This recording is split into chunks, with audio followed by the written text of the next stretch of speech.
leading the way with important local coverage. You're watching WISN 12 News this morning.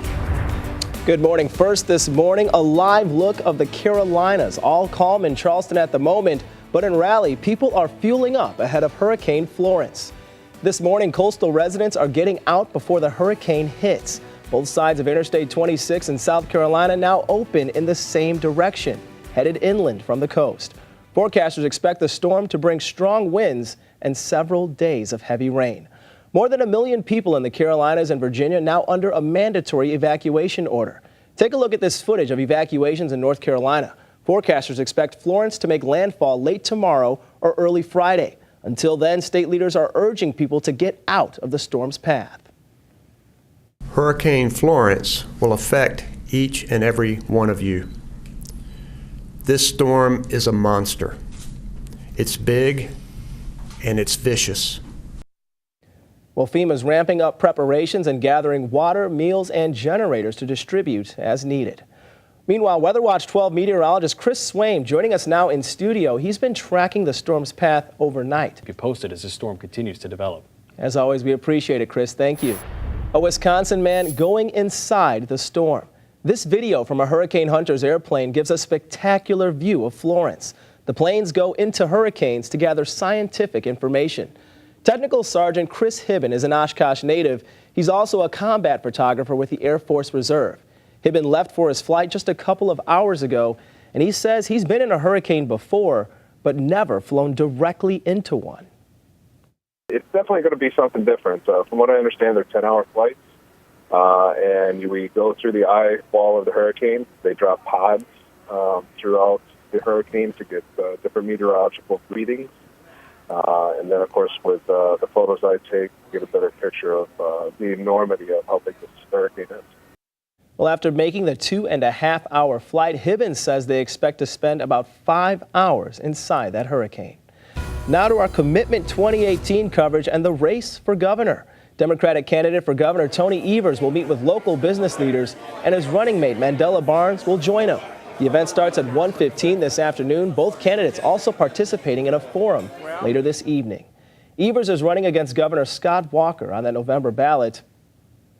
A Wisconsin blogger under fire this morning for calling MPS students little convicts.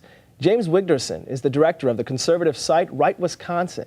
He recently criticized Milwaukee Public Schools for spending millions of dollars on a new athletic field for Vincent High, writing, quote, presumably so the little convicts can have the best facilities before being sent to the penitentiary. To use that kind of language when talking about children and making assumptions about what's going to happen to them in their lives is incredibly disturbing. We're not doing enough to educate these kids. We're keeping them trapped in these failing schools, and we're worried about whether or not we're going to spend $5 million. $5 million on a new stadium for these kids? They deserve better than that. Wigderson insists he wasn't referring to all MPS students, but specifically included a web link to the case of a Washington High athlete who was allowed to keep playing last year, even though he'd been convicted of armed robbery. MPS elementary students are getting set to receive thousands of school supplies later this morning. That big donation, part of the third annual No Empty Backpacks school supply drive. More than 7,000 supplies will be distributed during a school assembly at King Elementary. 88.9 Radio Milwaukee organized the drive. Still ahead on 12 News this morning, a dog helps clear a man from a wrong conviction. The unusual story out of Oregon that helped a man get justice and cleared him of a crime that carries a 50-year prison sentence. And we've been talking a lot about Hurricane Florence, but Hawaii's bracing for a different storm. This morning, island leaders calling on President Trump for help.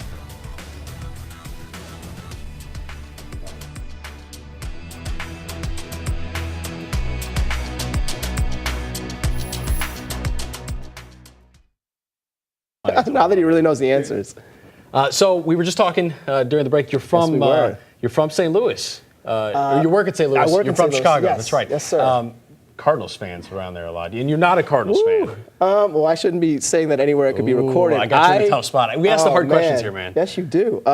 You're a Sox fan. I won't say where my allegiances lie. I will. He's a Sox fan. I root for the Cardinals currently because that is the hometown team. But you wouldn't mind making a switch to the Brew Crew ride. I mean, we got a. You guys have been kicking some butt lately. They're on flipped fire, up on the Cubs, man. and I mean, Yeah. it's an exciting time. I'll say this: at least it's a good time to jump on the bandwagon, right? No one's gonna blame geez. you. They're hot. I mean, it'd be a lot harder if it was tough, right? Exactly. The bandwagon fan, and then of course Packer country's big here. Yes, it is. St. Louis has been through a lot of changes with football, right? I mean, Yeah. you a football fan? I am a huge football fan. Even if you're Yeah. not, you have to be a Packers fan. That's one we're not going to relent on. Okay. Look, I'm from Indianapolis, and this is the deal that I made when I came here. Yeah. As long as they're not playing the Colts, I will be a Packer fan. There you go. As long as Andy Luck's not on the other side of that field. That's what I'm saying. Yeah. Okay, yeah. I can live with that. So Midwest, still have the Midwest feel. It's a little bit colder up here. You prepared for that?